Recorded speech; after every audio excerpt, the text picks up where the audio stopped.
Well, good morning everybody and welcome back to another sunrise shoot. We are back on the Quaker side of the park, same spot we were in not yesterday but the day before, where we had some nice fog. Right now I'm at the base of this wetland, a spot I've been to many times over the years, but I've never really had a chance to photograph it in conditions like this. We actually have kind of a decent sunrise sky here and like a really awesome reflection down below. And of course this huge beaver lodge that's sitting right here in front of me. And then we have this one prominent dead tree out there on the right. Don't know how well you guys can see it, but just doing some brackets right now, just a 5-step bracket. Just make sure we can protect those highlights as best as possible. So for today's sunrise, I really only had 2 places in mind. One was here, the other was Red House Lake, as well as some areas surrounding. I do have plans after I leave here to hit a few shots, at least try to hit a few shots around here, at least on the way back towards camp. And then depending on lighting and other conditions, we may have to hit some of the other ones later in the day, which I also don't have any plans for. Just trying to tie up some loose ends, I guess, if you will, for the trip is over. Tomorrow's our last full day here. So bittersweet, but gonna enjoy it nonetheless. Now, the sun is already up. The sun's probably been up for about 20 minutes. But because we have, we're in a valley essentially here, we're not going to see that sunrise light coming into the valley probably for a little while longer, maybe another 20 to 30 minutes, maybe longer, maybe 40 minutes. The sun should be cresting up over this hill here, if I'm correct. Should be over there. So I'm debating if I stay here and if I wait long enough, wait for the sun to actually crest over the hills, see what that looks like before moving on. I was really hoping that we'd get some fog here, just like a little bit of lingering fog, nothing, although I'd love blanket fog, I was like, I'll take just a touch of fog, if you will. But I don't think we got anything. Maybe as it warms up a little bit, maybe we'll get something, but not super hopeful for that at this point. So I'll just take some nice light. I'll take that. I'd like to venture a bit further down the road than I did yesterday, or not yesterday, the day before yesterday, to revisit some scenes I haven't seen in a while, and then we'll go from there. So that is pretty much the plan for today. But for now, I'm just going to sit here, enjoy the ambience, and wait for the light.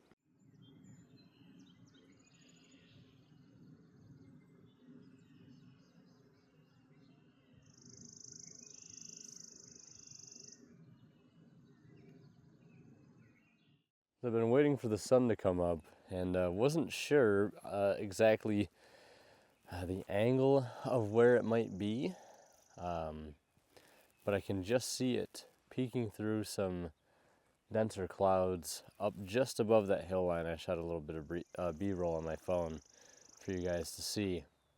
But the sun is up over the hills. We just have some, literally like the last bit of cloud, these higher clouds here, just kind of getting in the way. And you can see they kind of streak across there, but mostly clear skies everywhere else right now, except right where the sun is peaking the hills. I stopped here mainly to observe these few trees here in front of me, to perhaps build a composition out of them, but the lighting the way that it is a little too flat. I was hoping for some more intense backlighting, which we would get if these clouds would just shift out of the way a little bit.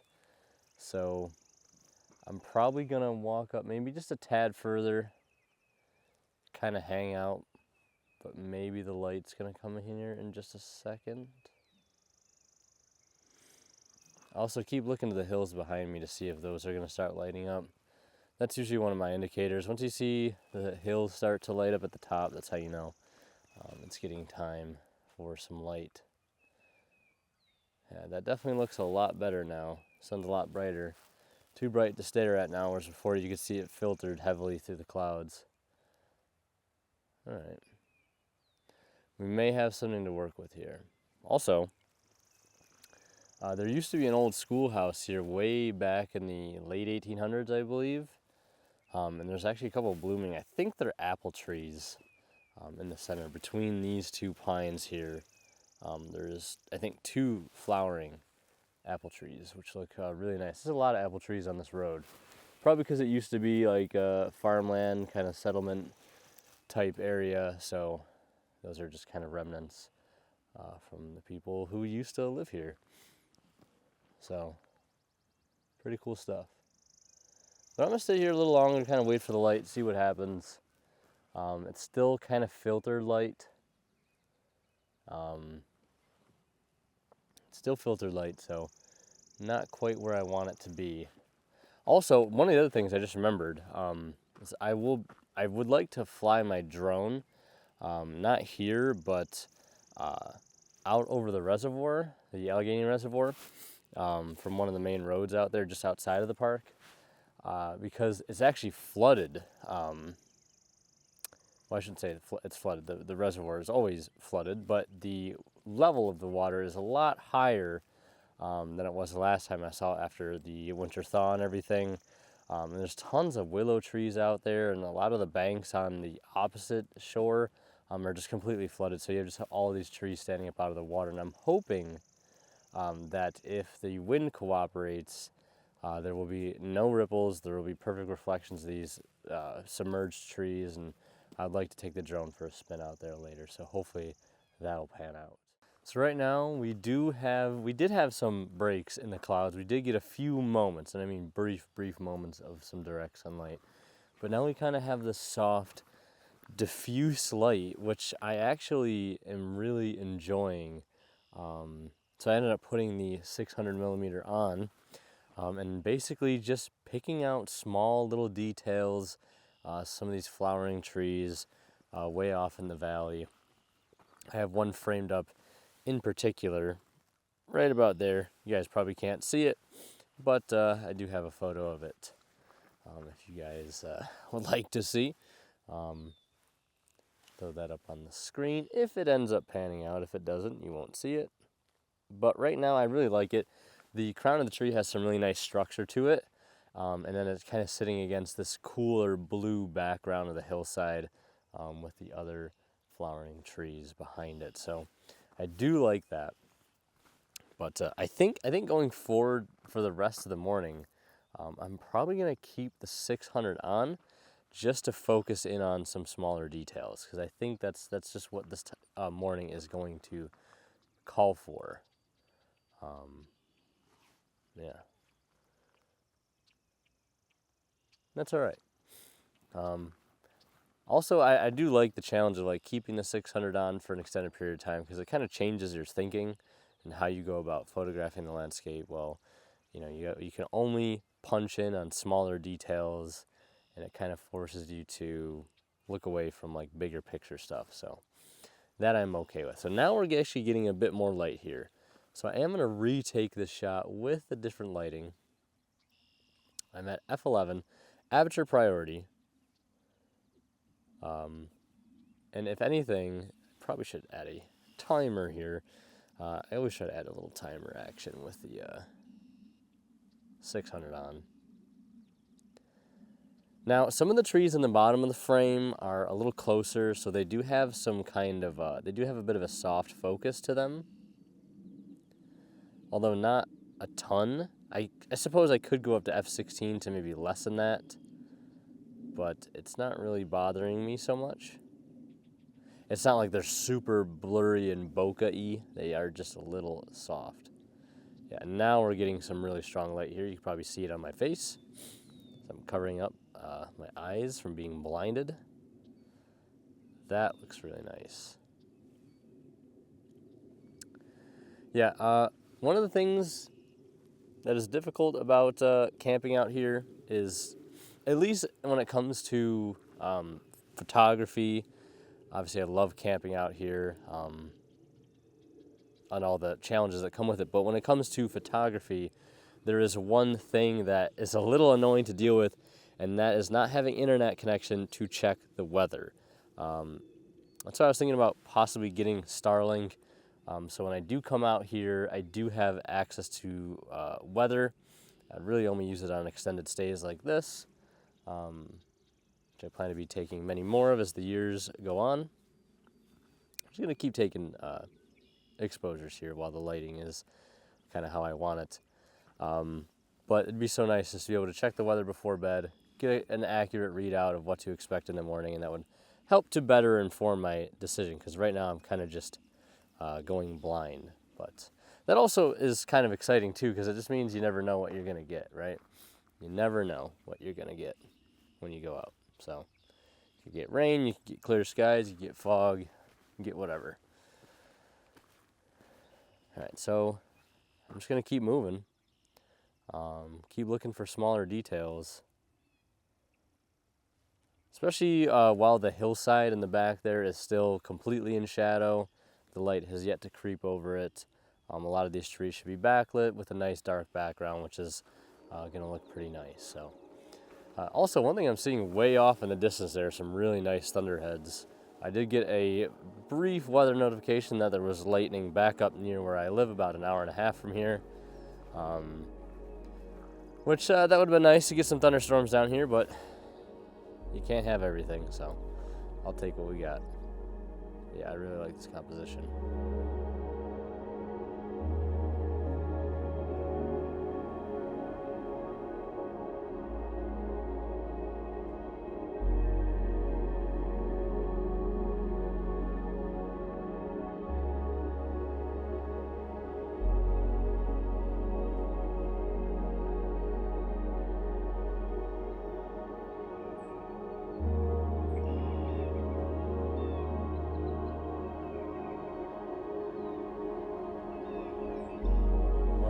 You guys can necessarily tell by looking behind me here, but we have lost the light, at least for a little bit, the foreseeable future maybe, because if you look this way, you can see it is pretty much overcast all towards where the sun is coming up.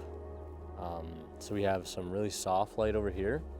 And then over on those hillsides over there, we have some dappled light again, which I actually wouldn't mind actually photographing this time, unlike the last time I was here where I kind of just left it for another day. But, you know, every sort of lighting, difference in lighting has its own strengths and weaknesses. So what I'm doing actually is shooting out another distance scene with the 600 millimeter. This arrangement I actually quite like. Not only does it just have a wide array of wonderful spring foliage, which looks very similar to, oh wait, hold on a second. It's funny how I just said we kind of lost the light and then immediately just got a burst of really nice dappled light. What I saw was all of those pines over there, all those white pines, the sides of them just started to like glow with some really nice light.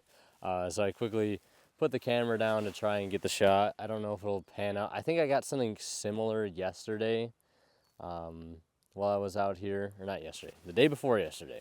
I think I got something similar. But now I'm going to try and reshoot the scene that I was originally talking about with the spring color and this nice arrangement of trees.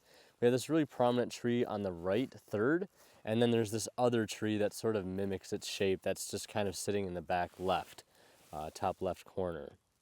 And then we have a little blooming serviceberry kind of just beneath that top left tree. And it just adds this really nice splash of color on top of all the color that's already there. Kind of help to give some seasonal cues. And I swear I just saw the tiniest little drift of fog up in the canopy. Maybe that was, I don't know what that was. It was a little tiny cloud that I just saw. I don't know if that was from like a bird exhaling its breath while it's calling. I don't know. That was really weird. I don't know why I just decided to take note of that, but it did.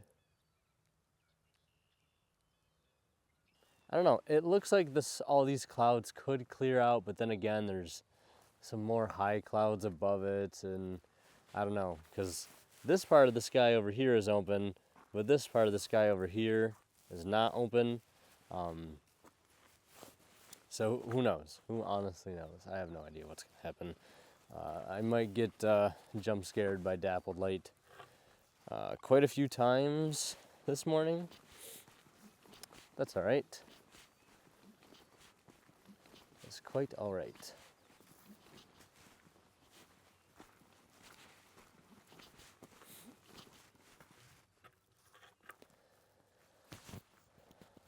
Also, one other thing too, it's like a lot cooler today than it was yesterday, which I'm definitely not complaining about. And just like that, the light is back. It's just been a roller coaster of light this morning. Working on another scene here. Very similar scene to one I took 2 days ago here. This time I'm going portrait orientation, using that tree line right there at the very bottom third of the frame, and then using some of those large white pines there that are kind of nicely side lit, kind of arcing up through the top of that hillside there. I think it looks pretty good. Though I don't want to, count your chickens before they hatch, whatever the saying is. Yeah, we'll see. Always very hesitant to call any photo super good, or at least one that I'm super happy with right off the bat. I mean, some of them, without a doubt. But yeah. It is just so absolutely peaceful out here, man. I just love this spot of the park so much. I really do. I mean, it's one of the few spots in the parks where you have basically no developments whatsoever, and a spot that you can access. Because I should say that there's plenty of this park that is not developed at all. Probably thousands and thousands and thousands of acres of forest that are completely undeveloped. And I hope it stays that way. But this area, super remote. The views here are incredible. You don't really get these types of views in the other two areas, France Brook and Bay State. You get some really nice views being up here in the valley, and this being all obviously old farmland. It's still relatively clear, so you do keep some really nice views. And it's just so peaceful, man. Like you're far away from everything, and that distant sound of a drumming woodpecker that I keep hearing just like absolutely sending me. It's so awesome. It's really just the little things. Besides the Canadian or the Canada geese over there that are going absolutely insane, way off in the creek down there, because down in the edge of that valley there, where the lit area meets the shaded area, down in there, that is Wolf Run Creek. Tons of beaver meadows and beaver dams, and that's probably where those geese are hanging out. They're probably enjoying the water, if I had to guess. But it's just the atmosphere here, the vibe, and the views, obviously, on top of it all. It's just really what make it one of my favorite places in the park. Not to say that, other areas don't possess it, because they definitely do. It's just this area is just like extra special. And that's one thing I really love about this park to begin with is the vibe and the atmosphere that come with it that I just don't really seem to get at other parks. I guess given the right conditions and the right time of year, maybe you could, but here year round it's just always the thing. And that's why I think I've grown to like it so much. Tried to like make it part of my identity as like part of this, years now ongoing project to photograph the park, to visit it, to build a better connection with the park, and document all the amazing things that there are to see here beyond just the obvious things that people come here to see. The art of Allegany is what I would like to call it, because it's definitely art. There's so many beautiful things around here that a lot of people obviously appreciate, and that's why they come here, but there's so many other things that people don't see in areas that aren't as popular or continuously overlooked, that really just showcases how truly amazing this area is. That's really about it. I don't know why I'm going on such a rant about this, honestly, but it's just how I feel in this area, man. It's just one of my favorite areas, and ever since I discovered it back in 2024, I've been absolutely hooked. Love coming back to this place. So we made it down to the end. Well, pretty much the end. The end is just a little ways down there, and there's a little wooden footbridge that crosses a creek, but other than that, it is a dead end, and I believe the Finger Lakes Trail picks up from the end of the road and goes into Pennsylvania. We're not far from the Pennsylvania border, maybe 2 miles or so from the PA border. But I believe it does go right into PA. And there's a county route, I think, in PA along the Allegany Reservoir, where if you park alongside of, there's a trailhead you can take that will actually take you up through the park. And if you follow the whole FLT, it'll take you all the way across the park from the Quaker side to the Red House side. I think it's like an 18-mile hike. It's pretty intense. Definitely not something I will be doing anytime soon. But yeah, one of the reasons I wanted to come down here was this guy right here, this big walnut tree. And by the looks of it, I don't think it's alive, which is kind of sad because I was hoping to catch it with some, early spring bloom on it. But I don't see any leaves on it at all. Not even like, I don't even think I see any buds on it either, which would be a pretty solid indicator that the tree is no longer alive. There's not even buds, especially this time of year with how warm it's been. Yeah, I don't see anything. I see a little bird on top of it. It's just hanging out there, but yeah, this is definitely a dead walnut tree. But it is what it is. Very, very cool looking tree. One of my favorite species of trees. I think I did a couple vlogs in Letchworth, in one of my favorite spots there along Trout Lake, where there's a whole grove of black walnut trees, and they tend to dominate any given area that they grow in, just because the nature of the chemicals in the walnuts that they actually drop. It basically stunts the growth of other plants nearby that aren't also black walnuts. Pretty cool trait. Maybe a little selfish, but that's how they evolved to be the trees that they are. And they always have these really nice crowns and super gnarly looking because they have a lot of room to grow. Kind of like a field-grown tree, but in the forest. So yeah, I think I'm going to sit here for a little while longer. I did bring my journal with me, so I'm going to do some journaling. The main point of journaling for me, it's a little bit of a creative outlet, first of all, because I do write quite a bit.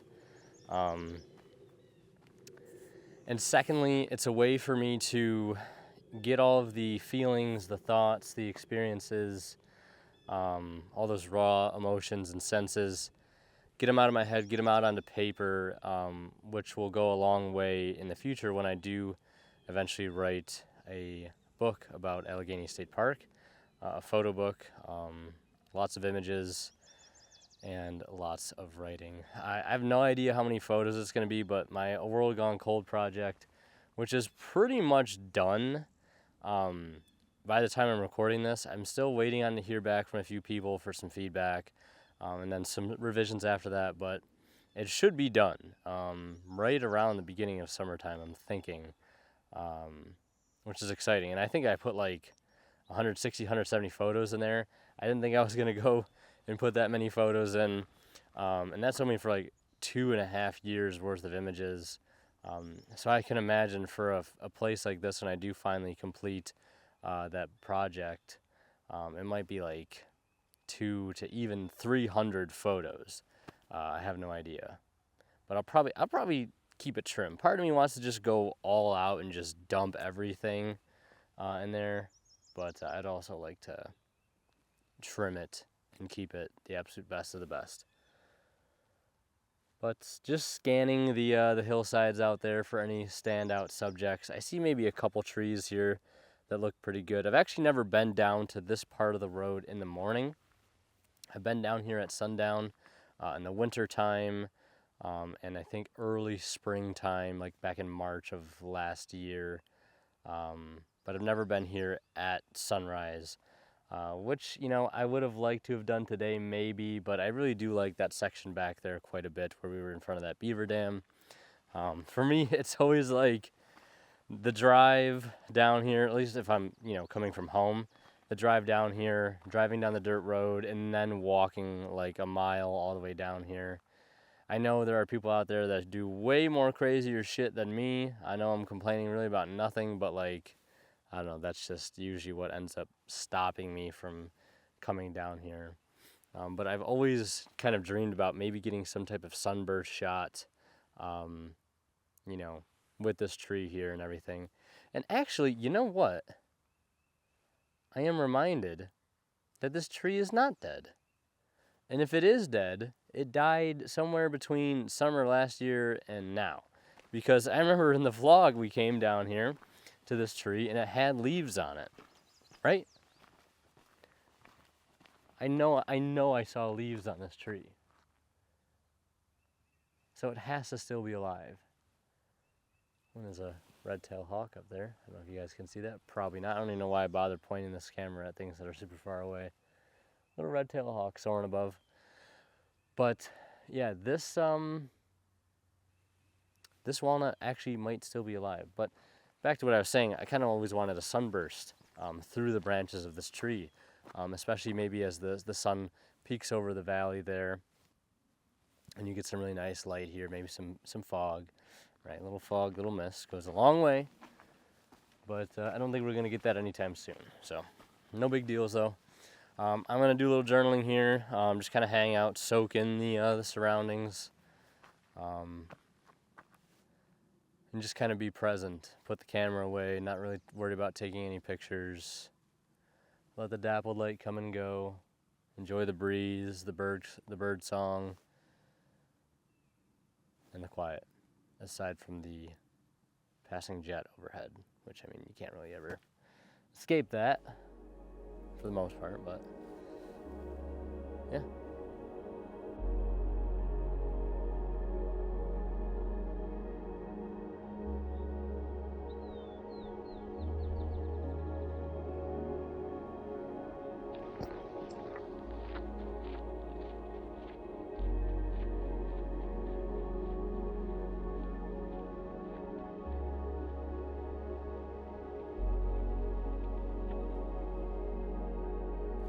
Been walking for about almost a half hour, give or take, but you can see the truck up there, so it means no more walking after this. But we are gonna fly the drone at the reservoir after this. Hopefully I have enough battery. I think I have one fully charged battery. I've got to charge them. Luckily I have 3 batteries with me, so should be good. Don't need to fly that far. The trees are kind of right in the center, so I'm very excited to see how this is gonna look. Ever since I got my drone back in December, I've been kind of thinking about doing this for a while, especially because I've seen these trees partially submerged before, and I've been wanting to take the drone over there and see what it looks like when the water levels are that high. So now we get to finally go and do that. Very exciting. Holy. I just saw a big ass bird crossing the road down there, something big. I don't know if that was like a turkey or something, but damn, that was big. Right down there, just before the road turns. I don't know what the hell that was. Pretty cool though. So I just wrapped up flying the drone. It was actually a pretty nice flight. The only downside is there's a slight breeze, and which I can see on the water of the reservoir. I'm just parked here on Route 280. There's a couple of different vantage points. This one has a bunch of trees in front of it. There is one down a ways over there that's a little bit better suited for viewing. But I could see all the ripples on the water. I was hoping for like a perfect reflection. Didn't get that this time around, so some of the shots I wanted is some like the lonely trees in the water. I don't know if they'll work as well without the reflection, but still was very cool to fly up over the reservoir, and hope you guys enjoy some of the footage that I shot. I'm gonna head back to camp. Actually, on the way back to camp, there's a couple shots I'm gonna stop for along the lake. Quaker Lake, that is. So hopefully, if it doesn't pan out, I just want to get like scouting photos of them. The one in particular I can take going this way back to camp, and the other one I can take coming back out later if I come back out this way. So, but overall, pretty nice morning, pretty successful shoot, I would say, and pretty happy with how things have gone.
So I've pulled over on the side of the road by Quaker Lake here, and that tree right there on the left side, that is the tree I was talking about.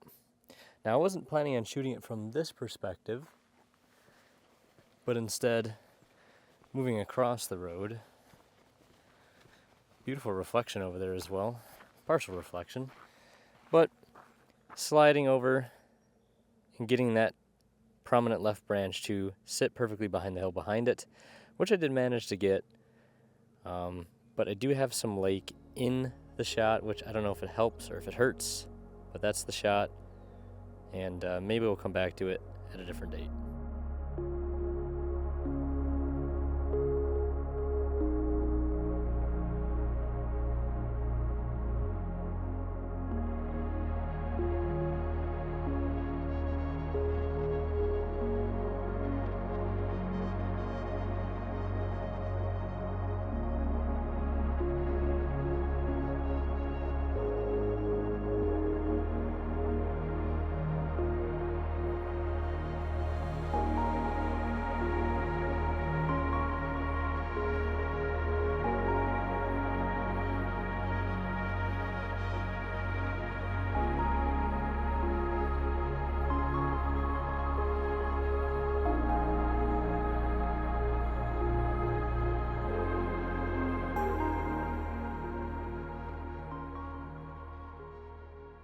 Currently it is 2:24, and just hanging out back at the cabin while I wait for my brother and my dad to get back from Rimrock Overlook, I believe it's called. It's just over the border in PA. I opted not to go simply just so I could have the morning to myself, and definitely enjoyed doing that.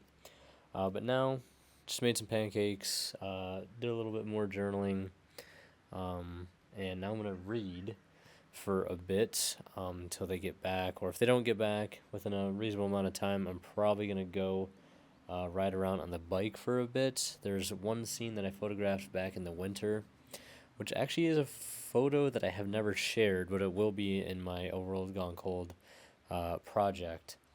I think in the last section of that book. But that scene I want to go photograph in the current conditions with leaves and some light, which hopefully, if the clouds don't come in by around, I want to say maybe 4 or 5 o'clock, I should be able to go shoot it the way I saw it the past 2 days. I should have just done it then, but I didn't because I was just preoccupied by doing other things. I do see some clouds up over the hillside there, so hopefully they kind of stay away, at least until I can get that shot. If not, it's no big deal.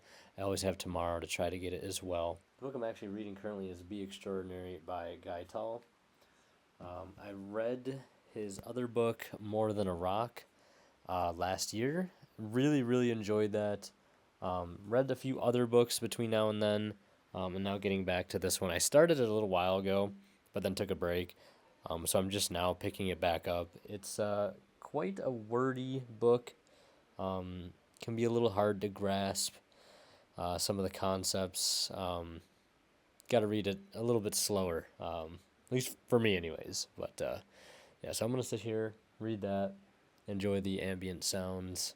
And when I do go out later for some more photos, I'll bring you guys along with me. So eventually I did make my way over to that subject.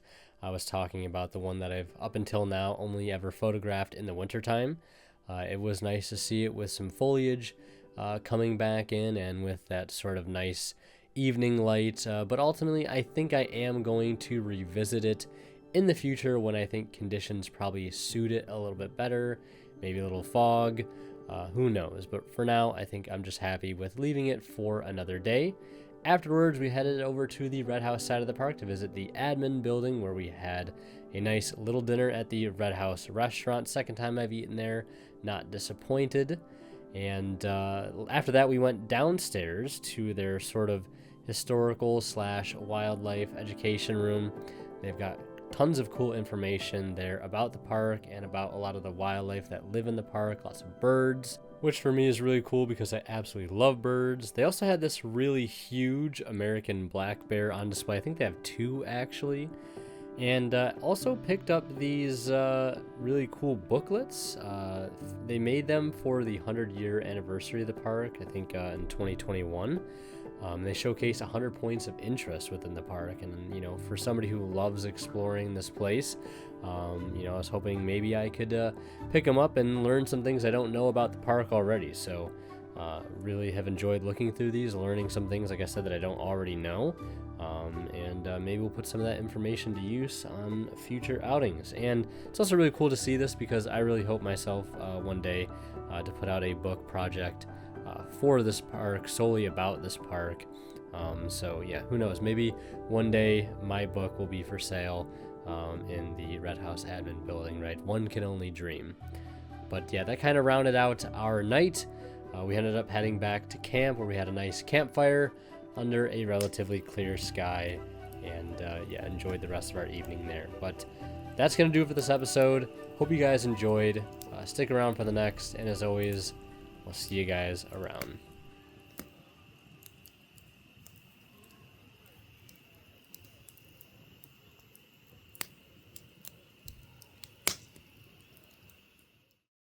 Stay tuned for next week's episode, where we go back to Red House Lake for a rather rainy sunrise. And afterwards, we venture into the woods off trail to visit some lovely creek scenes, some of which I have never ever seen before, some of which are very, very promising finds. But yeah, this is my last full day here, so I'll see you guys next week for that. And also, image review video coming after the series wraps as well, so stay tuned for that also.